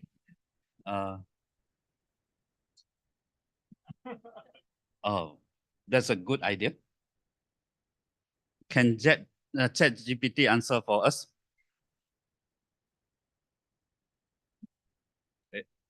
อันนี้นอกรอบนะฮะผมมีคนที่ส่งเอกสารมาก็ทำใช่ผมเขียนใหม่หมดเลยเพราะว่าผมไม่ค่อยเข้าใจลอจิก Okay, I think for how to engage with the older generation. How digital is digital? It's about our mindset to accept digital. When I was small, we don't have TV, we don't have a handphone. I stay in the small village. And now, I have all the gadget. Try to ask ourselves, how much time we spend with gadget and how much time we spend with our human, our friend, our colleague. I don't mind about different gap generation. X, Y, Z, baby boomer. They have a different mindset. What we need is to align our mindset to serve this world. That's the most important. If we don't serve this world, our next generation will suffer. Because what we created now whether they will enjoy or they will blame us. We need to understand that. I'm worried about my children because they learn about technology. When come to the human relationship, that's what I like about Thailand. At the airport, Sawadee krap, Sawadee ka, very soft. The culture of humanity is missing in the digital, which we need to educate our generation to understand digital is just enabler. It's not the core. If not, we will be replaced by robotic. Robotic will replace us in the next generation, and we will become the competitors to our employment. Do you want to accept that reality for our next generation? I don't think so. That's why let's forget about the generation. Let's understand about what is the intention of digital to become enabler to our life so that we can make our life easier compared to the previous life. Previously, I drive a small car, not digitalized. So I go to the workshop, the mechanic can repair easily. Now I drive the car, all computerized and digitalized. I cannot send to the regular mechanic. I need to send to the particular agent so that they can repair the car. This is the challenge with us. We need to learn so that we can become useful for the future. If not, we will become obsolete, not just obsolete version of Microsoft. We human also will become obsolete in the future world if we don't update ourselves. Thank you. คือจริงๆผมว่าในส่วนนี้เนี่ยก็คือทุกเจเนอเรชันเนี่ยเราต้องมองอย่างนี้ครับว่าไม่อยากจะเรียนรู้เพราะความกลัวก่อนเราต้องเอาชนะความกลัวในมุมมองนะฮะเพราะจากนั้นเนี่ยพอความกลัวเสร็จฟุบก็ที่ดร.ยับบอกมาก็คือว่าเราต้องให้เขาทุกคนได้ตระหนักว่าจริงๆแล้วดิจิทัลมันคืออะไรคือหลายคนกลัวที่จะใช้เหมือนภาษาอังกฤษนะครับนะจริงๆภาษาอังกฤษจริงๆพอเดี๋ยวนี้สอนภาษาอังกฤษเนี่ยเด็กทุกคนกลัวนะฮะเดี๋ยวนี้บอกไม่ใช่ภาษาอังกฤษไม่แข็งแรงไม่ใช่นะมันไม่เหมือนกับเมื่อ20 ปีแล้วเดี๋ยวนี้ทุกคนจะบอกกลัวภาษาอังกฤษนะทำไมต้องกลัวมันคือเครื่องมือถูกไหมครับถ้าเรามองว่ามันเป็นเครื่องมือที่เรามาใช้ประโยชน์เนี่ยผมว่าความกลัวมันก็จะไม่มีผมมีเพื่อนที่เป็นคนไต้หวันคนจีนเขาก็เรียนภาษาอังกฤษก็คือต้องเอาชนะความกลัวมันไม่ได้ยากเกินไปอันนี้ก็คือเป็นสิ่งที่เราพยายามจะมองว่าแล้วสุดท้ายเทคโนโลยีเนี่ยมันก็คือดิจิทัลเทคโนโลยีก็คือเป็นเครื่องมืออันหนึ่งเราต้องเป็นคนใช้เครื่องมือครับอย่าให้เครื่องมือมาใช้เราด้วยนี้เราก็จะ engage กับคนที่อายุสูงวัยได้ว่าทำไมมันเป็นเครื่องมือก็เหมือนกับเครื่องมือที่เรามีใช้ทั่วไปเพียงแต่มันเพิ่มความง่ายหรืออะไรสักอย่างหนึ่งแต่ว่า engage นี้สำคัญ you want to I'd just like to touch on it from a Thai perspective and knowing personally how you feel with this because in my company I have the traditional old goldsmith and then I have now the ones embracing the new technology. And in order to survive, we need both. And I think that's what is very important is that for the baby boomers like me, the scare of not being needed is big. And the scare of the unknown is big. So the job we need to do, we need to bridge the young generation with the older generation. The young needs to learn from the elderly, as does the elderly need to learn from the young. And you do that by doing some workshops. You do it by educating. And you do it by doing it not too serious. You don't sit on benches like this and then go, yes, yes, yes, this is how you do it. You sit and you have fun. You mix young and old together. And then you have a workshop where you transfer, you teach. You start to teach the path of teaching the digital way. So we talked about digital on this, but the transfer of know-how is done by educating. And educating, new or old, reskill, upskill. I mean, all these fancy words that we talk about these days. But it's not just the elderly who's facing it. Also, young people are facing it. Totally new technology. How do you actually learn the technology? It's scary. Robotic. Government wants to have robotic, and they do you think, am I going to have a job tomorrow? So think on anything new. Make a workshop. Do the teaching. Take away the fear of the change, and instead embrace that it's important to have both the baby boomers like us and the young generation that is out in the audience. คุณเจษฎาคงไม่ใช่เบบี้บูมเมอร์จะมีใครคอมเมนต์ไหม ดูแต่อายุน้อยที่สุด มีคำถามอะไรเพิ่มเติมไหมครับผมถ้าดูจากเส้นผมก็จะรู้ว่าใกล้จะเกษียณแล้วครับนะฮะไม่หนุ่มแน่นนะครับ please if I may contribute a thought on this very interesting question,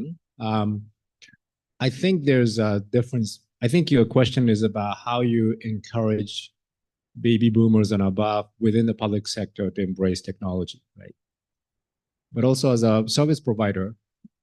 you should also be thinking about what to do about people who are not tech savvy on the citizen side, right? And I think the approaches should be different. So of course, on the citizen side, you want to continue to make services available in multiple ways so that all the people who are never going to learn how to use technology can still access services. So the multimodality is very important, right? But within the government, in the public sector, in the typical civil service, if you are very old, you're probably very senior, you're probably not very scared about your job. And because you have typically tenure and it's difficult to fire them. So I think you have to force change within the public sector to some extent. So yesterday I was trying to make the point that you need to move technology and institutions in tandem with each other. But this is a case where I think you have to get technologies to push the institution to move. An institution include people. So one way to do that is introduce a system and you have to use it, to process a transaction,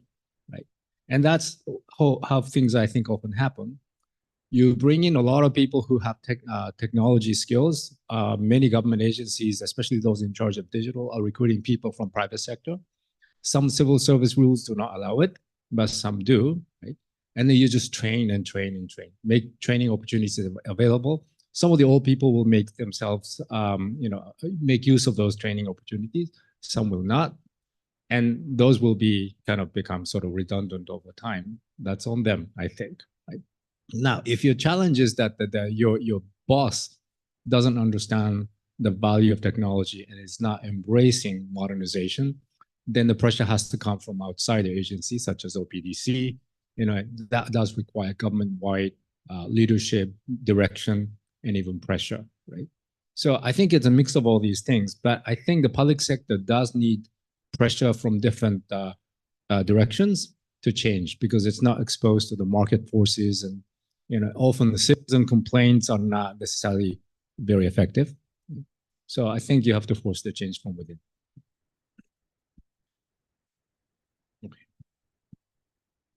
I think excellent point ก็คือจริงๆแล้วเรามองคำว่า generation ก็มีทั้งสองส่วนคือคนที่อยู่ในระบบหรือหน่วยงานราชการแล้วก็ลูกค้าหรือว่าประชาชนใช่ไหมฮะส่วนภาคประชาชนนี่เราคงทิ้งเขาไม่ได้ก็ต้องพยายามหาทางเลือกให้เขานะฮะคนที่ไม่ใช้เลยอย่างคุณแม่ผม92เงี้ยให้ทำหมอพร้อมเป็นไปไม่ได้นะครับนะคือจะเป็นไปไม่ได้เลยนะฮะจะให้คนอายุ92ไปนั่งต่อจับลงทะเบียนอะไรอย่างเงี้ยนะครับก็อันนี้ก็คือจะเป็นสิ่งที่อย่างในต่างจังหวัดบางคนแบบประชาชนยังไม่มีเลขที่ข้างหลังเลยนะครับแต่จะไปเอาวัคซีนไม่ได้เพราะว่าเลขที่ข้างหลังไม่มีกรอกไม่หมดไปได้นะครับอย่างอันนี้ก็เป็นอีกตัวอย่างประเด็นคือต้องยอมรับว่าแต่ข้างในองค์กรเนี่ยผมว่าอย่างน้อยเราต้องพยายามที่จะทำให้มันมีความพยายามในการปรับซึ่งก็เมื่อกี้ก็ได้อธิบายไปแล้วว่าบางอย่างมันก็ไม่มีทางเลือกผมต้องไปอย่างช่วงโควิดเนี่ยจริงๆแล้วหลายคนทำซูมเนี่ยหลายคนผมมีอาจารย์คนหนึ่งอายุ80กว่าเดี๋ยวนี้เก่งซูมแล้วนะครับทั้งที่ตอนแรกๆนี่กดนู่นกดนี่ต้องอะไรแต่ว่าคือบางครั้งสถานการณ์ก็อาจจะมีความจำเป็นแต่เราก็ไม่อยากให้โควิดเกิดขึ้นบ่อยนะครับเพราะว่าในบ้านเราแต่ว่าบางครั้งเราก็ต้องพยายามใช้สถานการณ์พวกนี้ให้มันเกิดประโยชน์ที่สุดมีประเด็นอะไรเพิ่มเติมไหมครับคำถามมีไหมครับไม่มีเลยนะครับ Okay, if not, then maybe I will leave you alone for maybe a few moments, and then maybe just go to different table and see what do you think about this issue that I put on the table. Okay, that's a sheet of paper. I think you don't have to really work on it, but I think this is more like a suggestions. I think OPDC would like to capture your imaginations. I think that's a purpose. I think the purpose is to capture your imagination about if we have the challenges from the two perspective, public and private sector, what we should do next. So it is not like a detailed solution, but what should be the next step? Because OPDC would like to continue the engagement in the international conference, right? For example, we just maybe get one idea is engagement, how we engage with customer better. Maybe the next conference will be citizen engagement. Okay, so I think this is the purpose of this particular roundtable discussion. It's just to see what you think as people who do it, and from the international agency as well as requests from the maybe citizens. Okay,นะครับ. So, but thank you very much for participating in the time and the efforts. นะครับ. Excellent.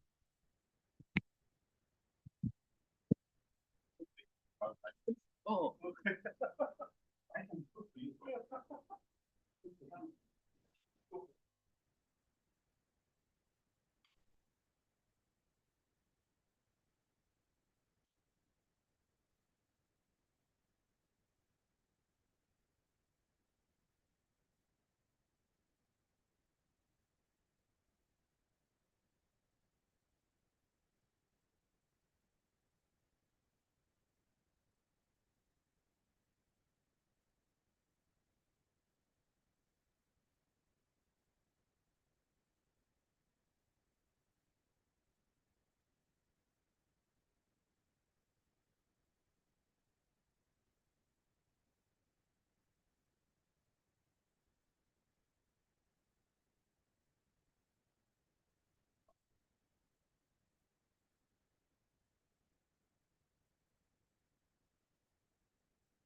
to finish the discussions, maybe you can write on the piece of paper, and then at the end, I probably ask one group just to say something about what you think you want to do next. Okay,